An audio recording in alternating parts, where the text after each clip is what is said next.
November 8, 1983, 22:47. Moscow time, KGB headquarters, Lubyanka Square. Moscow Lieutenant Colonel Stanislav Petrov stared at the teletype chatter coming from the 12th Chief Directorate's watch center. The message was marked Priority Urgent. NATO forces across Western Europe had shifted to heightened alert status. Communications patterns had changed. Something was happening. In a windowless room 3 floors below street level, Colonel Viktor Tkachenko of the KGB's 1st Chief Directorate watched the updates with growing unease. Operation Ryan, an acronym for Raketno-Yadernoye Napadenie, nuclear missile attack, had been running for over a year now, tasked with detecting NATO preparations for a surprise nuclear first strike. Tonight, multiple indicators were flashing red. The Americans had just invaded Grenada 2 weeks earlier. President Reagan had called the Soviet Union an evil empire and joked about bombing Russia in 5 minutes. Soviet air defenses had shot down Korean Airlines Flight 007 in September, killing 269 people, and Reagan's response had been apoplectic. Now came reports that NATO's annual Autumn Command Post exercise, Able Archer 83, was behaving differently than previous years. Radio silence had fallen across NATO headquarters. New encryption methods had been activated, and, most alarmingly, the simulated DEFCON alert levels were being transmitted using authentic release procedures, not the training formats of previous exercises. Tkachenko reached for the secure phone. His hand trembled slightly. He was aware, as perhaps few others in Moscow were at that moment, that the Soviet Union had precisely the kind of intelligence gap that could turn a training exercise into Armageddon. What he didn't know was that NATO was equally blind. The exercise planners in Belgium had no idea they were creating a perfect storm of misinterpretation. And thousands of miles away, in missile silos across 3 continents, fingers rested near launch keys. The Cold War had survived Berlin, Cuba, and Vietnam. It might not survive a war game. The NATO planners who designed Able Archer 83 saw it as routine. The annual Autumn Forge series of exercises had been conducted since the 1960s, testing NATO's ability to transition from peacetime to war footing. Able Archer was the capstone, a command post exercise where political and military leaders practiced nuclear release procedures without actually launching weapons. "It's a paper drill," explained U.S. Air Force General Benny Davis, who oversaw the exercise from Supreme Headquarters Allied Powers Europe SHAPE in Casteau, Belgium. "We're testing communications, decision-making protocols, the nuclear chain of command. Everything stays theoretical." The exercise would run from November 2, 1983, simulating a period of international tension that escalated to DEFCON 1 and culminated in the simulated release of nuclear weapons against Warsaw Pact targets. But 1983's iteration included troubling novelties. For the first time, the exercise would involve genuine political participation at the highest levels. Vice President George H.W. Bush was slated to play the president. Secretary of Defense Caspar Weinberger would participate. So would the British and West German leadership. Previous exercises had used mid-level officials in role-playing scenarios. This year, real decision-makers would practice real procedures. NATO also introduced new, more realistic communications protocols. As Admiral Wesley MacDonald, Supreme Allied Commander Atlantic, noted in post-exercise analysis, "We wanted to stress test our encrypted channels and emergency action message formats. If deterrence ever failed, we needed confidence that the system would function under pressure." That meant radio silence periods, new encryption keys, message formats that closely mimicked actual nuclear alert procedures. To NATO commanders, these enhancements represented prudent military preparedness. To Soviet intelligence officers watching from the other side of the Iron Curtain, they represented something potentially catastrophic. The Soviet perception was shaped by deep institutional paranoia that had metastasized throughout 1983. KGB Chairman Viktor Shcherbakov had personally briefed Yuri Andropov, the Soviet General Secretary, multiple times on Operation Ryan findings. The correlation of forces is shifting against us, Shcherbakov warned, echoing Andropov's own longtime fear. American imperialism may calculate that a window of opportunity exists for a decapitating first strike. This wasn't mere theoretical concern. Soviet strategic doctrine had always emphasized the danger of surprise attack, a lesson burned into Russian consciousness by Hitler's 1941 invasion. As Marshal Nikolai Ogarkov, chief of the Soviet General Staff, put it, "In the nuclear age, the advantage goes entirely to the side that strikes first. We must assume NATO understands this as well as we do." The Soviets had reason to be nervous. The deployment of American Pershing II missiles to West Germany was weeks away. These intermediate-range ballistic missiles could strike Moscow in under 10 minutes, too fast for Soviet early warning systems to provide meaningful response time. From Moscow's perspective, the Pershing IIs were first-strike weapons, pure and simple. Their imminent deployment wasn't just escalatory. It was potentially destabilizing enough to tempt NATO into using them. Reagan thinks he can win a nuclear war, Soviet Ambassador Anatoly Dobrynin wrote in a classified cable to Moscow. His rhetoric has shifted from containment to rollback. The correlation of his public statements, the military buildup, and now these exercises creates a disturbing pattern. Soviet intelligence gathering was simultaneously aggressive and handicapped. The KGB residencies across Western Europe had been ordered to watch for pre-strike indicators. Unusual leave cancellations, blood bank preparations, civil defense mobilizations, changes in communications patterns. But the Soviets had also massively underestimated NATO's exercise schedule, believing the autumn exercises typically ended by early November. Able Archer's extension into mid-November was itself seen as anomalous. GRU, Soviet military intelligence. Colonel Oleg Gordievsky, who was secretly working for British MI6 but whose warnings wouldn't be fully credited until later, observed the paranoia firsthand. Moscow's center was convinced, he later recalled, that American surprise attack was not only possible but potentially imminent. The leadership was genuinely frightened. The Americans and British, meanwhile, were almost completely unaware of Soviet fears. Our intelligence assessment was that the Soviets understood the difference between an exercise and actual war preparations, explained CIA Soviet analyst Robert Gates, who would later become director of Central Intelligence. We knew they were watching Able Archer. We had no idea they were worried about Able Archer. This was the fundamental misperception. NATO thought Soviet intelligence was competent enough to distinguish theater from reality. The Soviets thought NATO was calculating enough to hide reality behind the theater of an exercise. Both sides were wrong in precisely the ways that made catastrophe possible. The roots of Able Archer 83's near catastrophe stretched back through years of deteriorating superpower relations and the internal dynamics of Soviet leadership in crisis.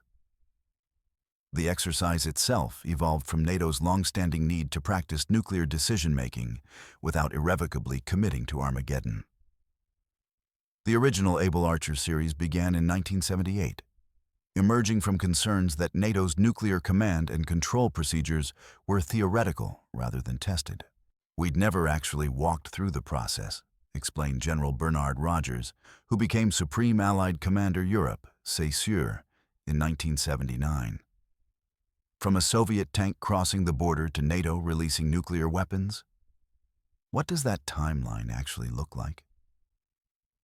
But the 1983 exercise unfolded against a backdrop of unprecedented tension.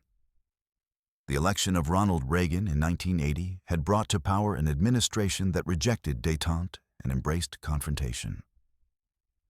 Reagan's March 1983 Evil Empire speech shocked Soviet leaders with its moral absolutism.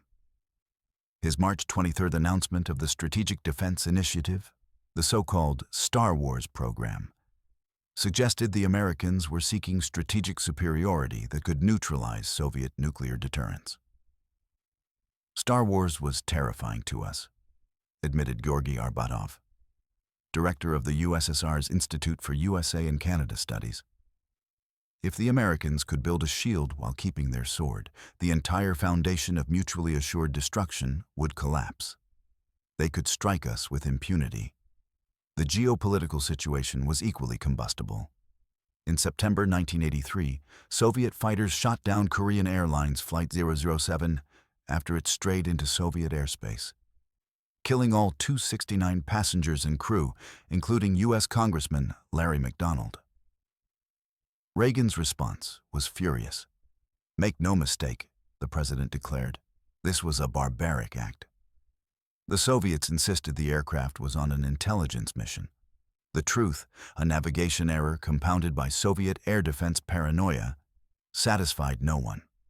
2 weeks before Able Archer began, the United States invaded Grenada, ostensibly to rescue American medical students, but also to overthrow a Marxist government.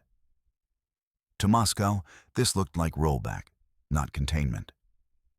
The correlation of American rhetoric, military deployments, and now military action was deeply alarming, recalled Anatoly Chernyov, a senior advisor in the Soviet Central Committee. Then there was the leadership situation in Moscow itself.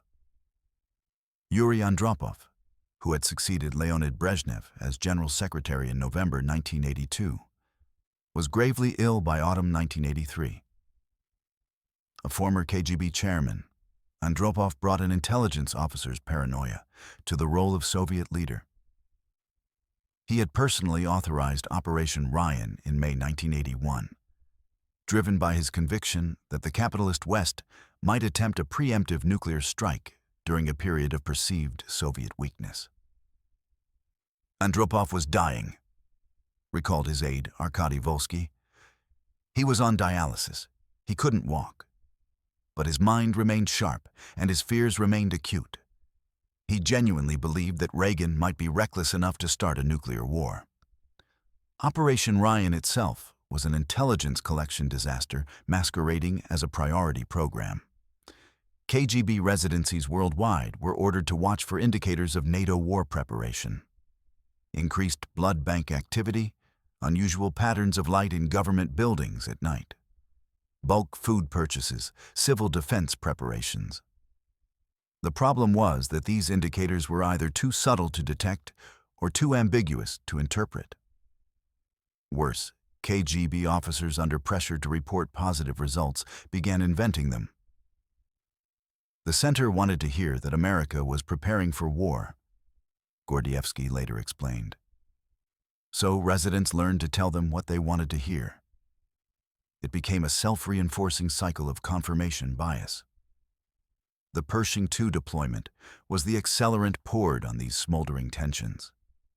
The intermediate-range missiles were NATO's response to Soviet SS-20 deployments, but their capabilities were fundamentally different.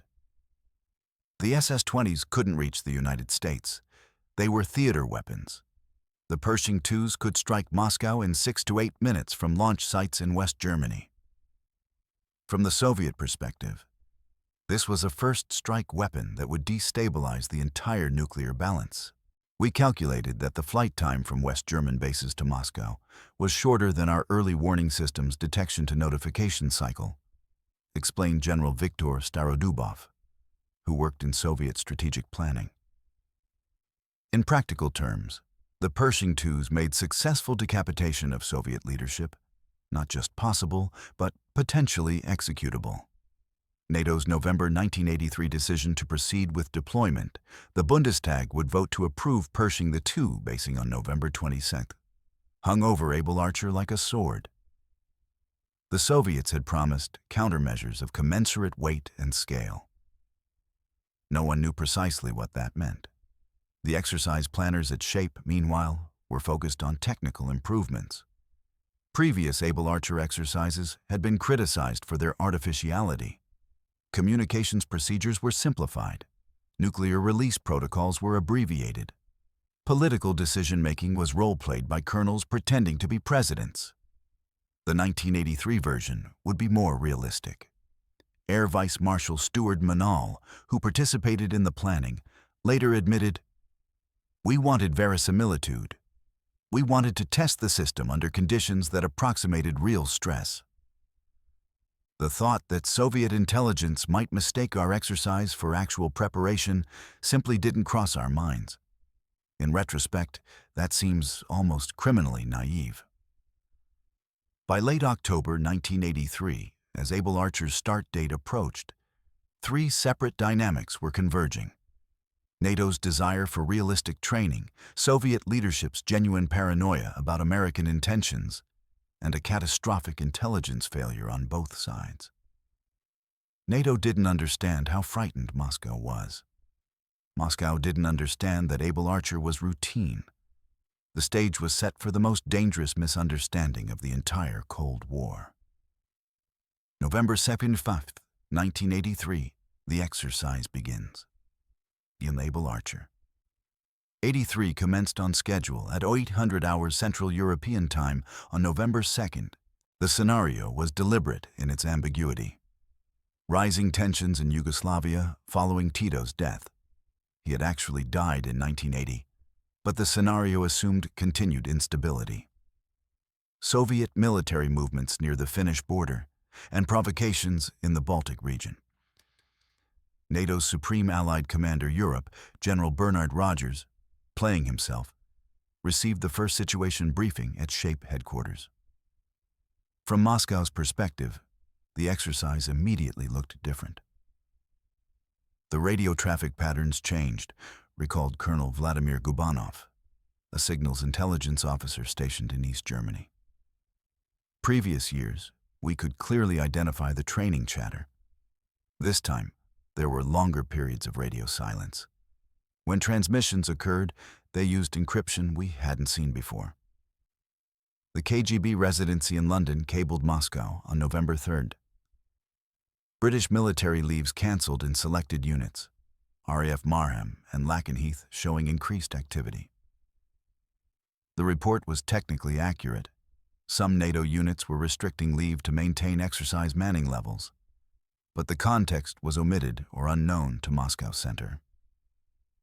On November 4th, the exercise scenario escalated to Orange Alert, roughly equivalent to DEFCON 3. NATO command posts transitioned to enhanced readiness. Simulated NATO forces moved to defensive positions.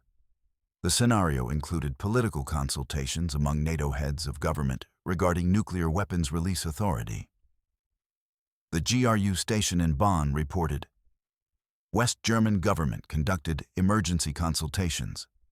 Chancellor Kohl participated in secure video conference with Washington and London. Nature of discussion classified, but coincides with Pershing the Secu deployment timeline.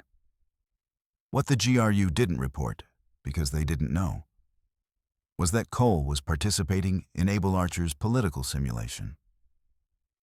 The emergency consultation was part of the exercise, but in Moscow, it looked like genuine crisis management. November 7th, 8th, the critical hours. The turning point came during the night of November 7th, 8th, when Able Archer simulated the transition from conventional to nuclear warfare. The exercise scenario had NATO forces facing overwhelming Warsaw Pact conventional superiority. Following NATO doctrine, the Supreme Allied Commander requested authorization for nuclear release. This was the heart of what Able Archer was designed to test. Could NATO's political and military leadership process nuclear release requests under time pressure? The exercise used actual emergency action messages, the formatted communications that would authorize nuclear weapons use, transmitted through authentic channels but marked as exercise traffic. The problem was that some of the message formats were new, and some of the encryption was real rather than exercise-specific, and the radio silence periods made traffic analysis difficult. At the KGB's Moscow Center, the first Chief Directorate's watch officer compiled the overnight reports. They made for alarming reading. U.S. Strategic Air Command had generated additional bomber sorties, actually a coincidental readiness exercise. NATO headquarters in Brussels was operating under 24-hour manning, standard for major exercises. Coded messages had been transmitted from shape to component commands using authentication procedures consistent with actual nuclear release protocols. Communications intercepts suggested Vice President Bush and Secretary of Defense Weinberger were directly involved in decision-making. We reported to Chairman Andropov that NATO appeared to be using the exercise as cover for actual nuclear alert, recalled a KGB officer who worked in the first Chief Directorate. The indicators matched our pre-strike checklist. The timing, immediately before Pershing II deployment, seemed strategically logical for a decapitation attempt. In fact, some Soviet intelligence analysis was devastatingly accurate. NATO was using more realistic procedures.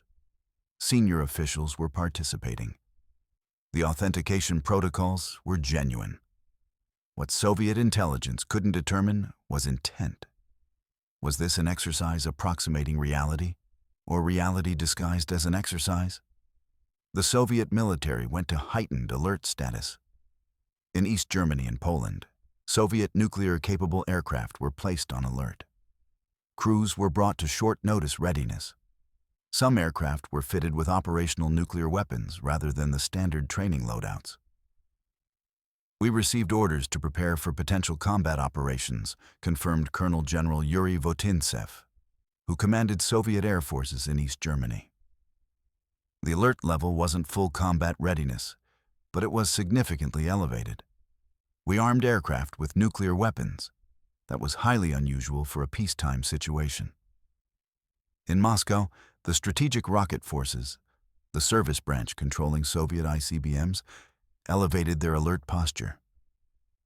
Additional staff were called to command posts. Duty crews at missile sites were placed on shortened response timelines. The fear was that if NATO intended a first strike, they would aim at our command and control first, explained Colonel Valery Yarenich, a Strategic Rocket Forces officer who worked on nuclear command systems. Our doctrine required us to launch on tactical warning, to get our missiles out of their silos before American warheads could destroy them. The pressure to interpret ambiguous indicators as positive attack warnings was enormous. November 8-9th. The precipice. By November 8th, the exercise had reached its climax. In the Able Archer scenario, NATO authorized simulated nuclear strikes against Warsaw Pact targets. Simulated B-52 bombers and submarine-launched ballistic missiles were launched against simulated Soviet cities and military installations. The exercise was testing whether NATO could execute nuclear war plans if deterrence failed. Soviet intelligence tracked every move. What they saw terrified them. At NATO's Allied Forces Central Europe headquarters near Brunsum, Netherlands, Major General James Dozier later recalled the atmosphere. We were focused on our exercise objectives. Communications were running smoothly. The political-military interface was functioning as designed. We had no indication that anything unusual was happening outside our exercise architecture. But outside that architecture, Soviet forces were approaching genuine combat readiness. The GRU reported that signals intelligence indicated NATO forces were transitioning to DEFCON 1 equivalent, the highest state of readiness for nuclear war. This was technically true within the exercise, but the GRU either didn't know or didn't emphasize that it was simulated. In Warsaw Pact countries, military alert levels rose. Polish and East German forces went to heightened readiness. Czechoslovak military intelligence reported unprecedented activity at NATO installations. The Warsaw Pact's military apparatus was winding up like a spring. The moment of maximum danger likely came sometime on November 8th or 9th. The precise details remained classified, but multiple sources confirm that Soviet nuclear forces reached alert levels not seen since the Cuban Missile Crisis. Some accounts suggest that Soviet submarines carrying nuclear-tipped torpedoes and cruise missiles moved to forward deployment positions. If NATO had detected our alert posture and reciprocated, we would have entered a spiral of escalation driven entirely by misperception, Gordievsky later explained. Each side would interpret the other's defensive moves as offensive preparation. At some point, someone would have had to decide whether ambiguous warning indicators justified launching a preemptive strike. The KGB chief in London, Arkady Guk, sent an urgent cable to Moscow Center on November 9th. Exercise Able Archer appears to be transitioning from simulation to actual alert posture. Request guidance on whether to execute contingency plans for emergency exfiltration of residency personnel and destruction of sensitive materials. That message, contemplating emergency evacuation procedures, reveals how seriously Soviet intelligence took the threat. They weren't just concerned about NATO intentions. They were preparing for nuclear war. November 10th-11th, standing down. Able Archer concluded on schedule on November 11th.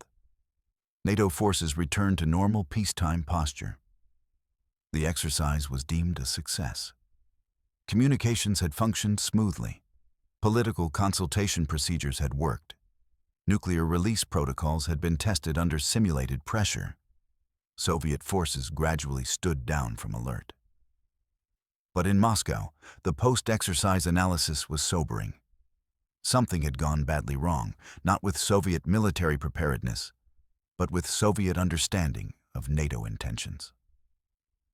Oleg Gordievsky, the KGB double agent, managed to get a message to his MI6 handlers.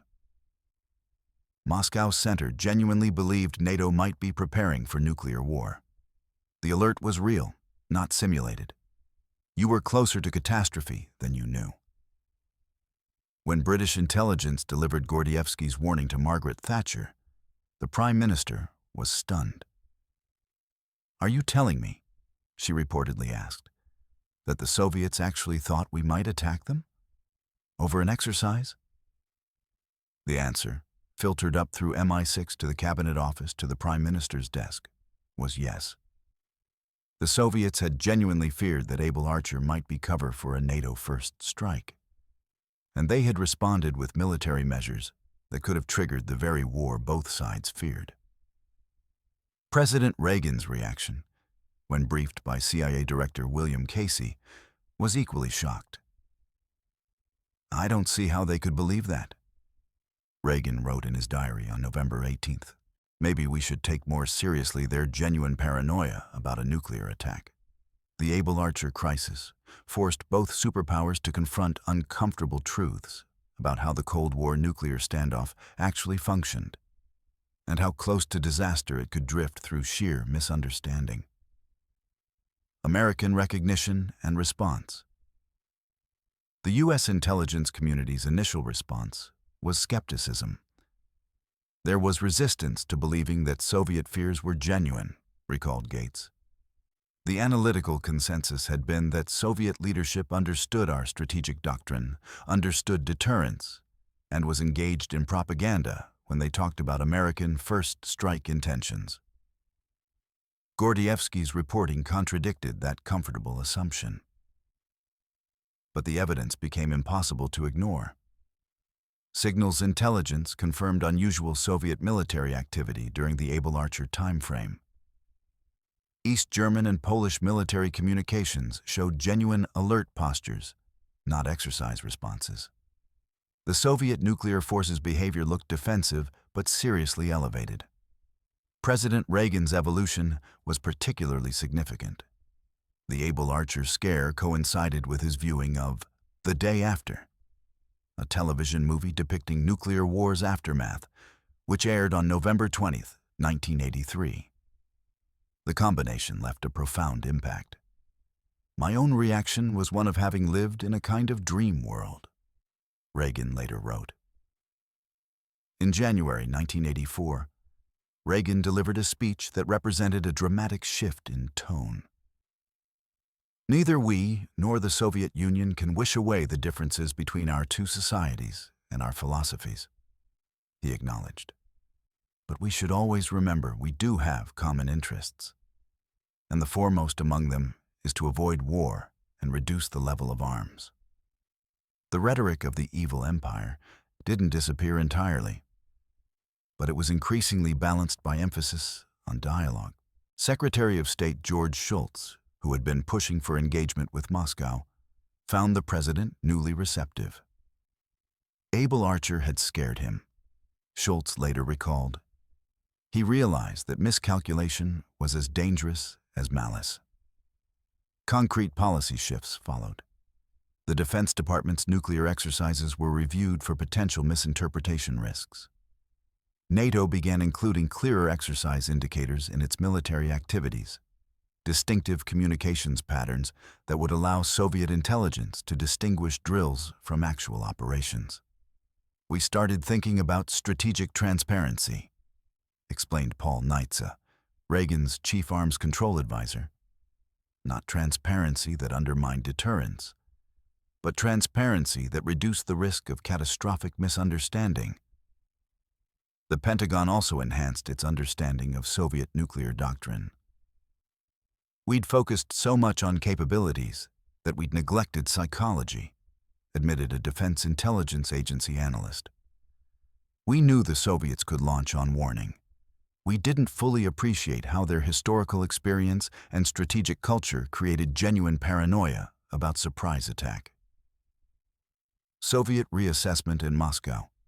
The post-Abel Archer analysis created bureaucratic warfare. The KGB's first chief directorate defended Operation Ryan, arguing that vigilance had prevented potential disaster. "If we hadn't been watching closely," argued Viktor Chebrikov, "we might have missed genuine preparation masked as an exercise." But other voices urged reassessment. Foreign Minister Andrei Gromyko, a survivor of decades of Cold War diplomacy, recognized that Soviet intelligence had created a self-fulfilling prophecy. "We were seeing threats because we expected to see threats," he told the Politburo. "This is how wars start, not through planned aggression, but through frightened misinterpretation." The military leadership was divided. Some Strategic Rocket Forces officers argued that the alert had demonstrated Soviet readiness and deterrent credibility. Others, including some in the General Staff, worried that the hair-trigger posture created its own risks. "We came very close to a situation where a false alarm in an early warning system could trigger launch authority requests," one officer admitted years later. "Under the pressure of believing NATO was preparing a first strike, our threshold for launch on warning could have been dangerously low." Andropov's deteriorating health complicated Soviet response. By early 1984, he was rarely seen in public, conducting business from his hospital bed. He died on February 9, 1984, succeeded by the equally infirm Konstantin Chernenko. Soviet policy drift continued. But even within the sclerotic Soviet system, Abel Archer prompted changes. Military exercises were reviewed for potential NATO misinterpretation. Soviet intelligence directives began emphasizing the need to distinguish NATO exercises from genuine preparation.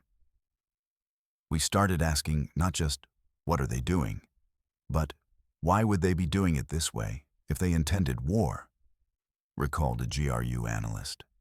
Most significantly, the Abel Archer scare contributed to a growing recognition within elements of Soviet leadership that the arms race was unsustainable and dangerous. Mikhail Gorbachev, then a rising member of the Politburo, later cited Abel Archer as part of his growing conviction that the Cold War's trajectory was catastrophic.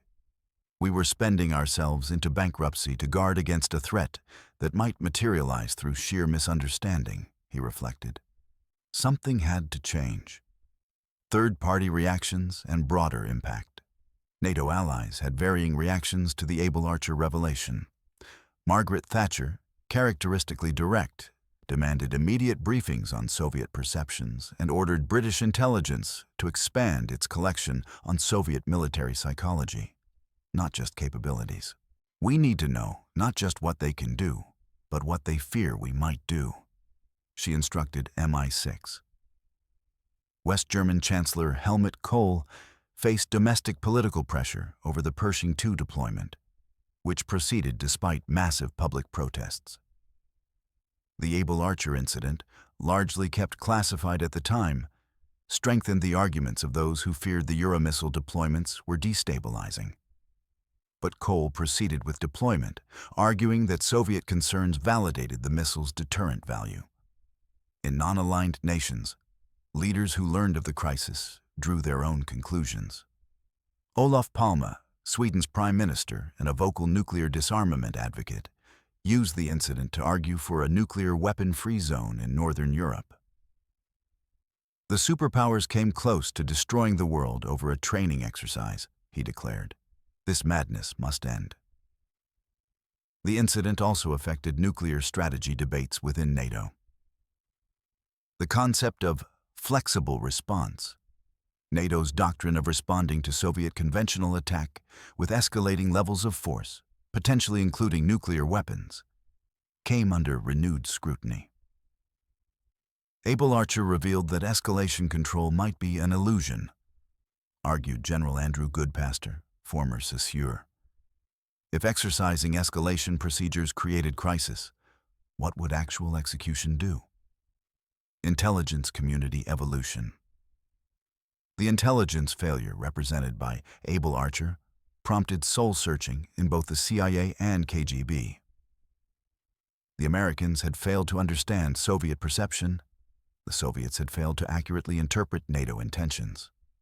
Both failures stemmed from mirror imaging, assuming the adversary thought like you did. We assumed the Soviets were rational actors who understood deterrence the same way we did, explained Fritz Ermarth, a senior CIA Soviet analyst.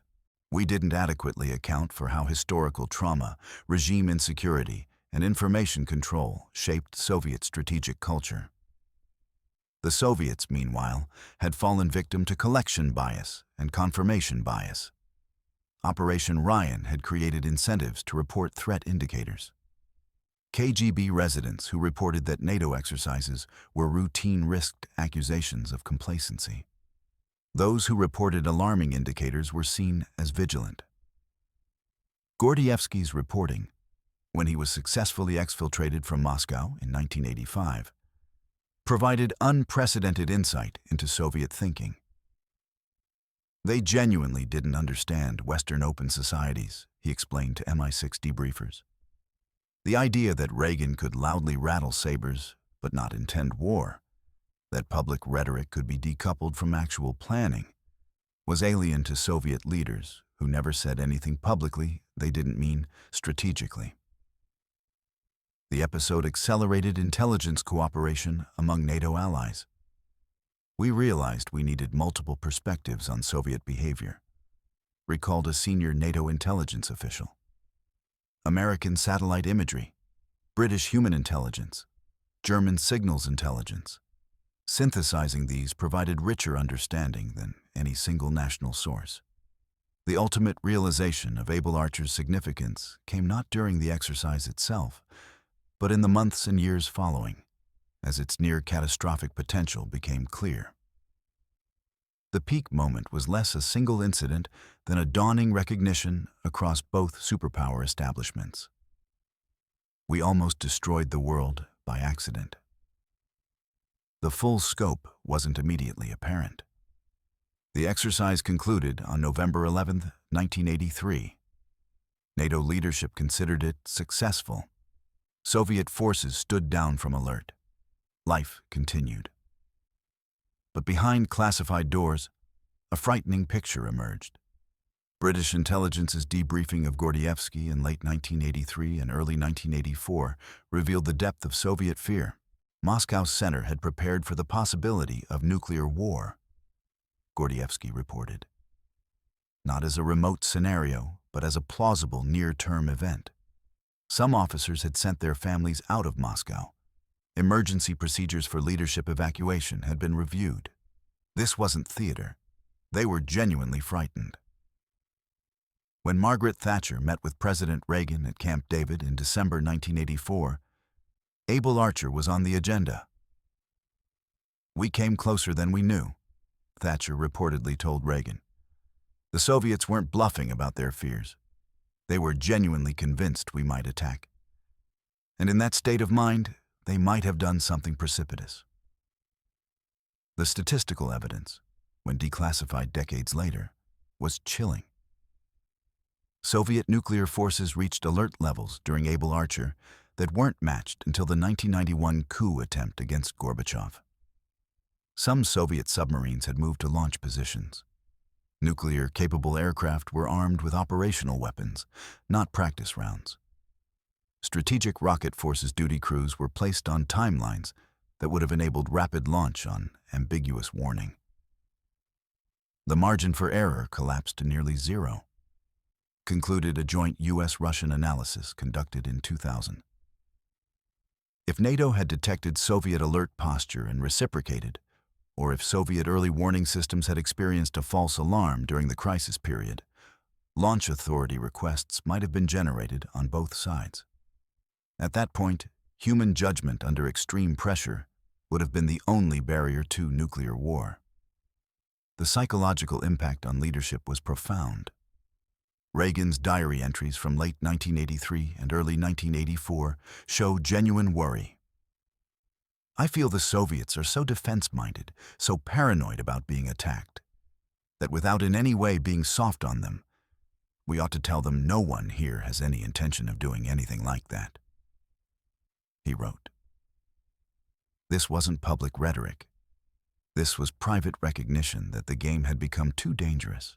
The diplomatic consequences took time to manifest, but proved transformative. In 1984, Reagan and Gromyko met at the White House, the first such high-level meeting in years. In 1985, Reagan met Gorbachev at Geneva. The chemistry between Reagan and Gorbachev, so often credited for ending the Cold War, partly emerged from shared recognition that crisis management had failed in 1983. Able Archer made dialogue imperative rather than optional, reflected Jack Matlock, who served as Reagan's Soviet advisor and later ambassador to the USSR. Before Able Archer, engagement with Moscow was politically controversial.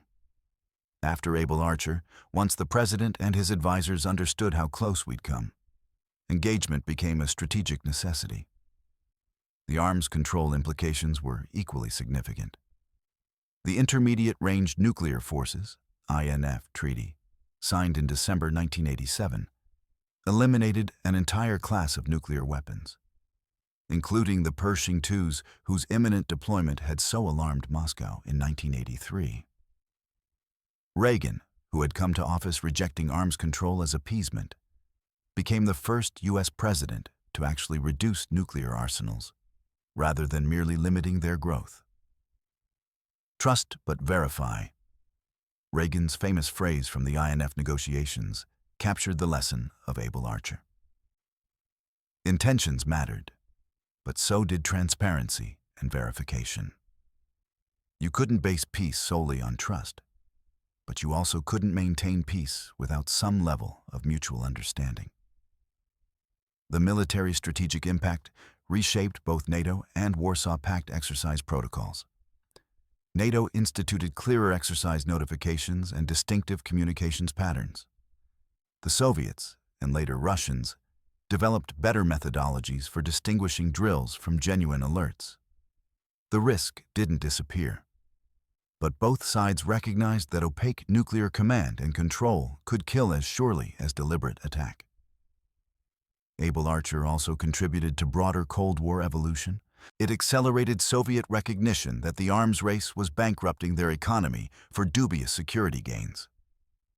It reinforced reformist arguments that the Soviet system's information control and paranoia created strategic vulnerabilities. When Gorbachev introduced glasnost and perestroika, part of his rationale was that Soviet secrecy had nearly caused catastrophe. The human cost, mercifully, was zero. No one died during Able Archer, no missiles launched, no cities burned. But millions of people went about their lives during November 1983 entirely unaware that they were closer to annihilation than at almost any point since the Cuban Missile Crisis.